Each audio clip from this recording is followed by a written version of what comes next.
Hey guys, welcome back to another weekly update with me. Sorry, I hit the desk. About cross stitch and all kinds of things. And we have some good things to talk about today, some fun things to talk about today.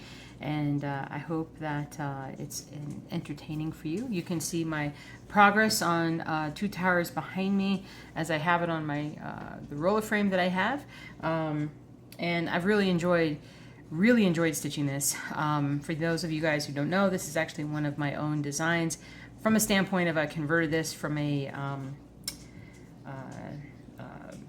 how do you say this, licensed image basically to do this, and so it's coming together really nicely. It is almost done. We'll look into it a little bit closer in just a second here, but this is kind of my setup that I've moved. I've got this new, it's basically the big kitchen table. We sort of moved all my office stuff onto this. I've got like a bunch of cross stitch stuff right here. I've got some office stuff over here. I got my overhead light right here so that I can focus. Oh, that's bright. So I can focus it right on there. So, but I really like this. I took a 5-day weekend for Labor Day weekend, and man, it went by so fast. But we had a lot of fun, and I'll talk about that a little bit later on, which includes the honey harvest that we had. So, but first up, we're going to talk about cross stitch. So, the only thing I've stitched on this week, as you can see, is this piece. Well, not as you can see, but is my Twin Towers, ode to Twin Towers, basically. So it is so close to being done. It's like 86% done. I have less than 5,000 stitches on it. And so it gives you a really good idea of how it's coming together. When it's done, like I said, I want to do an actual video on it where I talk about each building that's along here. And that video should be out later this week, if not on 9/11 on Saturday. So, but as you can see, it's coming together very nicely. And I have focused in a little bit more. I can't even tell if it's focusing in, but it's really awesome to stitch on and see it come together. I'm thrilled. I'm thrilled with the way it's come together and looks now at this point. So couldn't be happier. And then we're also going to I'm going to show you guys at the end of this video. I put up a number of designs this weekend. I sort of had some designs sitting on the back burner for a while, and finally yesterday on Labor Day just got in a crazy mood and just started finally pushing them out. So I have I want to say like a half a dozen new designs, including a mini version of raising the flag. So if you have thought about getting raising the flag, which I'll show you guys, and you know this is one of my finishes that I had earlier in the year. I think it was earlier in the year or late last year. I think it was late last year. And it's mini in the sense that it's a little bit physically smaller, but it's less than half the stitches of the normal raising the flag. So I think it's a little bit more achievable. And I'm contemplating, I think I'm just going to go ahead and stitch it because it's only about 8,000 stitches, and I could probably pull that off in a couple of weeks. So less than a month if I share that with another project, share that time with another project. So let's talk real quick about this past weekend. So this past weekend was a honey harvest. And again, for those who don't know, my husband and I are beekeepers. Really, my husband is a beekeeper, and I'm really his assistant. Mostly what I do is assist him on harvest day. And so, Friday night we tried to go down to harvest the honey, and some storms popped up, and it quickly became apparent that we weren't going to be able to get down there and do that in a reasonable amount of time. So we aborted that attempt and went down Saturday morning. Pulled all the frames, pulled all the honey that we could, brought it back to the house, and basically started extracting and doing all that Saturday morning. We're not done extracting. Well, no, we're done extracting. Sorry, we're done extracting, and we're done filtering, and we just need bottling. And so we have quite a lot of honey bottled already. We think we got over, I want to say 100 pounds of honey, maybe. Pretty sure it's 100 pounds of honey. It was a lot of honey. And so we're waiting on some additional bottling equipment so that we can finish up the rest of it. But it is maybe the best we've ever produced. And right now, I'm not going to necessarily put that up for sale among the crowd here or put it on my Etsy store just yet, but it is something that we'll contemplate doing down the road here a little bit later on, because we really just don't know how much we have bottle-wise yet. So because we've got, I've got to send some to family, friends, and different things like that. So once we get all that done, we'll know kind of what we're capable of doing. But it was actually quite enjoyable. It really was. This is our 4th harvest. We've been beekeepers for 5 years. We did not harvest last year. Last year was a very bad year in a lot of ways, but definitely for our bees. And so this year was very successful. And so we're very, very happy. And so yeah, so there's that. But honestly, the thing that I'm most excited about is showing you guys all the new designs. So for those who don't know, again, I have an Etsy store that has all my projects on there. I'm actually trying to also convert not convert, but copy that store onto my website, stitchingjewelsdesign.com, which will just be a place where you can get physical copies of any project as well as digital copies. So I kind of don't, with Etsy takes a nice little chunk out of profits for the higher your product, the more it takes. And so anyway, it's just trying to save a buck where you can, kind of thing. So, but anyway, I want to show you guys all my new designs. So hold on just a second. Okay, so our first design on the store, which is at Stitching Jewels Design. I call this one Knowledge and Wisdom Owl. And this is basically an owl sitting on a branch. And what the text says over his body is, knowledge comes from learning, wisdom comes from living. So love that quote, think it's awesome.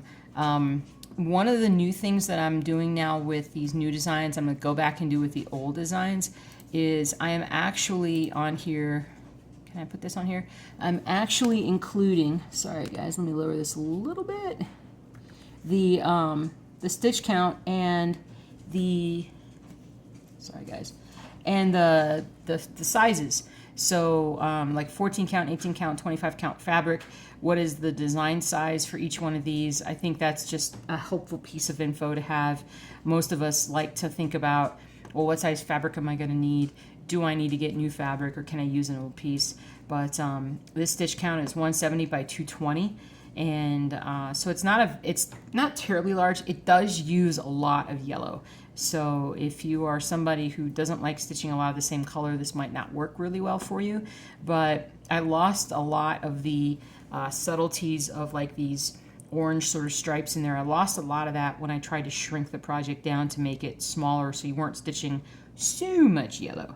So let me pull up my description real quick, because I can't remember how many colors. It only uses 19 colors, and that is something that I try to limit, and you would even think 19 colors, oh, that's a lot for this, but honestly, it works out pretty well. I mean, it's and probably about 5 or 6 of those colors are just related to like around the eyes, and I really wanted to keep that detail around the eyes, make them pop, so that when you're looking at it out here, that you can really see that it's that it just honestly just really pops. So the color chart, so basically there's 2 colors, and this chart is almost completely 2 colors. It's 307 and 310. So there's a lot of stitches to do with those. So if you're somebody who does like to stitch a lot of the same color, this might be a good pattern for you. But it's available on the store right now. The next one that's available is called Polar Bear and Cub. And this one is more of a watercolor design. And hold on, let me clip on here. Oh, I didn't. Oh, so I did not do the. I need to go back and fix this from a standpoint of polar bear. Oh, something else I wanted to point out to you guys. One of my one of my little minor flaws I know was the fact that I did not even out my stitch counts.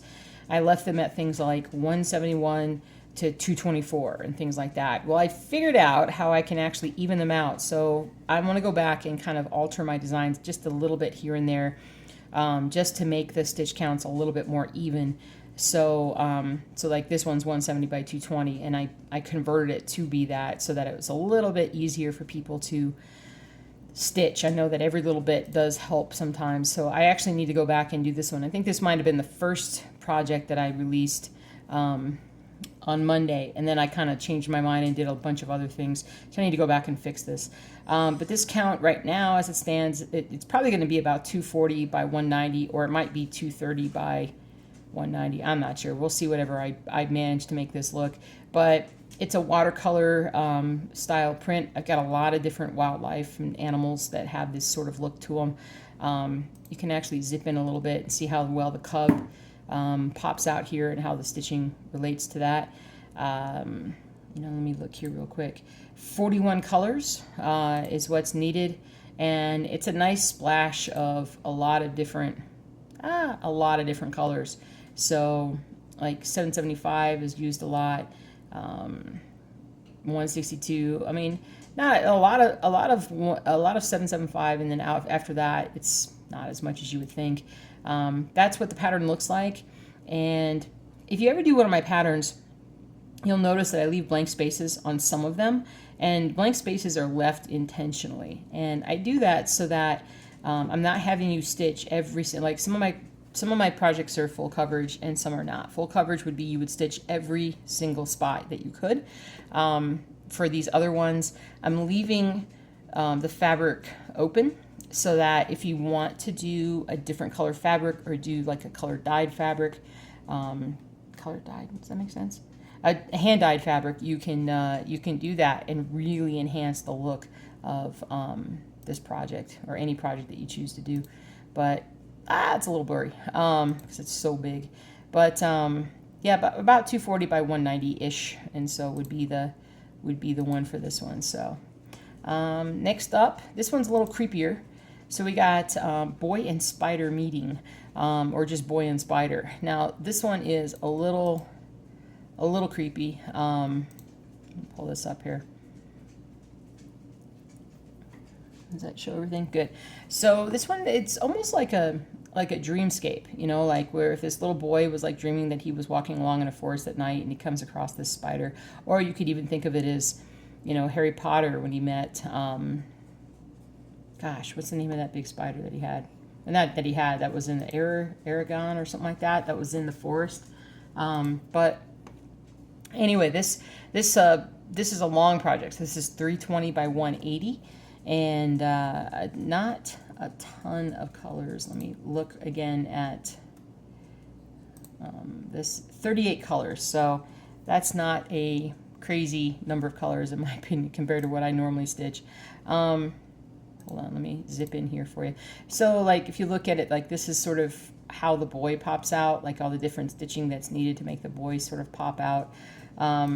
This is what it looks like. This is a full coverage project, so you will be stitching every single spot on it. And then this is the color scheme. And there's a lot of, you can just see the dark greens and grays and pinks and purples and things like that. And there's a lot of 550. There's some 165. There's 3740. Things like that. So there's a lot of different types. And the other thing I wanted to point out with my cross stitch is that because I'm a stitcher, like I'm not a fan of getting a pattern and having it be like the color symbols or I should say the symbols for the different numbers. Like when you look at something like this, like I'm not a fan of like crazy symbols. If you've been following me for a while, you know that like I ended up not finishing Stormtrooper. And a lot of the reason why I didn't finish Stormtrooper was because the symbols that were chosen were so similar to each other that it gave me a headache trying to figure out like where this one was versus that one, And so what I tend to do with my color charts, is I tend to choose, I start off, I always order everything by floss order because I just think that's just the easiest way to look at it. But then I always start from A and I go all the way down to Y. They don't offer a Z, at least on my program and whatnot. And then I do numbers, and then I do symbols. And I also will go back in, and if the highest count fabric, if it's really like up there compared to like other numbers, I'll give that an X, a big broad X, or a dark like circle. That way, like on this, it really pops out. So like, you know, you can see how the color really pops out. And then to me, it's just like if you use the most comfortable things that you're looking at, it's just easier on the eyes and the brain to actually do that chart. Now, if you're doing Pattern Keeper, that doesn't matter a whole lot. If you don't know what Pattern Keeper is, Google Pattern Keeper app. Nowadays with digital products and whatnot, that's kind of what a lot of us are using to stitch. It does make things really easy and really fast. But anyway, so that's kind of, I mean, that's a thing that I do on every single pattern. So anyway, so that's Boy and the Spider. Next up is, I call this one is Wisdom, Knowledge, Peace. And that's actually the Chinese characters for wisdom, knowledge, and peace. And I found this little banner. Again, this is a licensed image for me that I'm allowed to do. And this is actually pretty small. So I actually have this one a little cheaper than my other ones, but it's only 215 by 60. It's something that I'm actually considering stitching myself because I think it would be cool to hang like a dark frame and just hang it up on the wall. Maybe where there's like at night where there's a little dim light, that this would really pop out. What is going on outside? Oh, my neighbors, aka my clients, are walking their 3 dogs right now, and there's other people walking by. It's a little nuts. So anyway, but I'm actually considering doing a quick stitch of this just because this looks like a pretty small project that can be done quickly.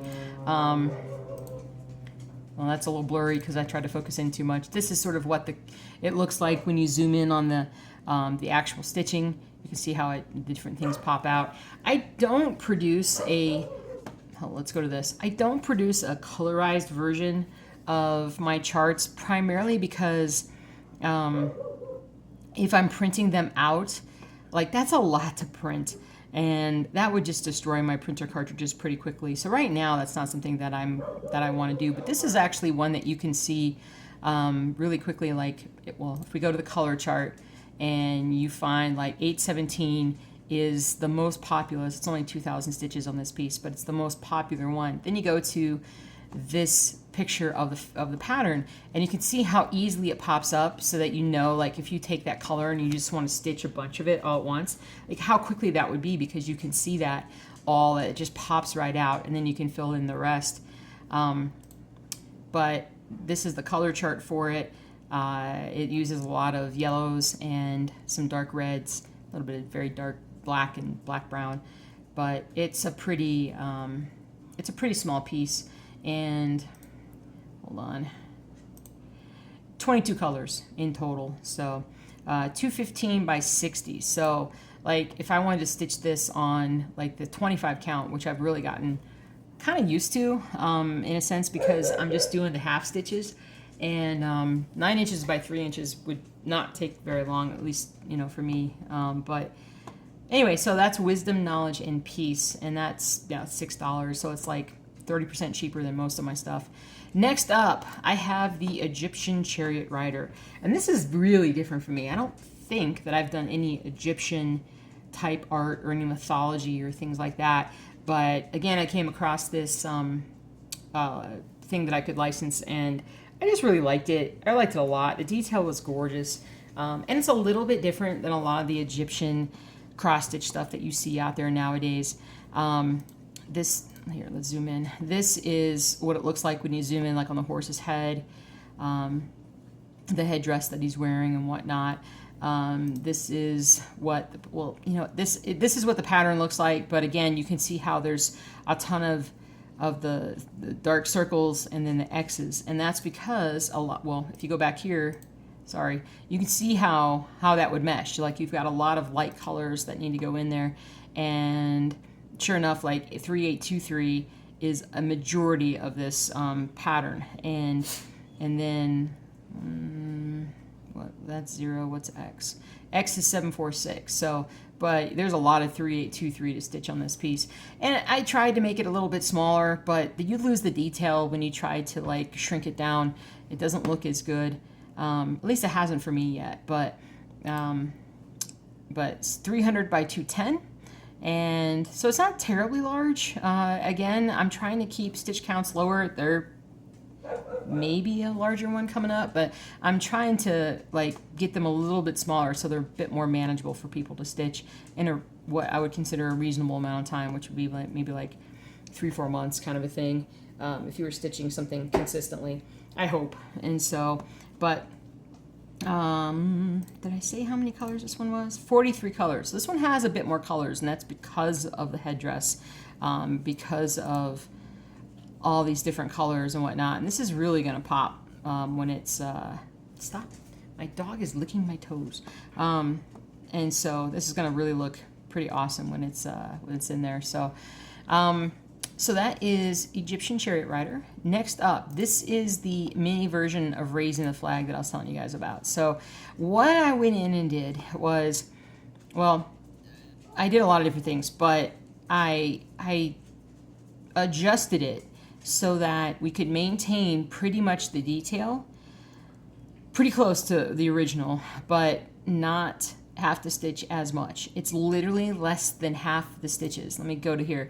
It's 8,000 stitches. Raising the Flag, the original version was like 17,000 stitches and something. So this is less than half of those stitches. So if you're thinking about, if you've never stitched this and you're thinking about it, this might be the one to do.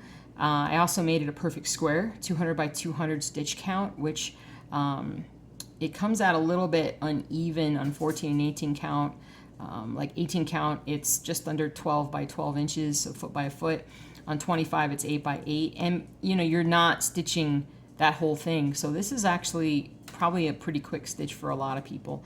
Well, that's not a very good... When you zoom in like that, it's not a great picture. This is sort of the first page, what it looks like. So if you've never seen one of my monochrome pieces, this is what they look like. I always use the dark circles, the black circles, because I think that just, to me, is just, I like looking at those. And this is the guy who's sort of like got his head down. He's this dude right here planting the flag, literally. And you can see sort of you just stitch the black stitches, and you don't stitch anything else. So you can use any color fabric behind this that you want to and really make it pop. I would obviously suggest, well, you could do it one of two ways. You could do take these and do dark floss over light fabric, or the reverse, light floss over dark fabric. That would be pretty cool too.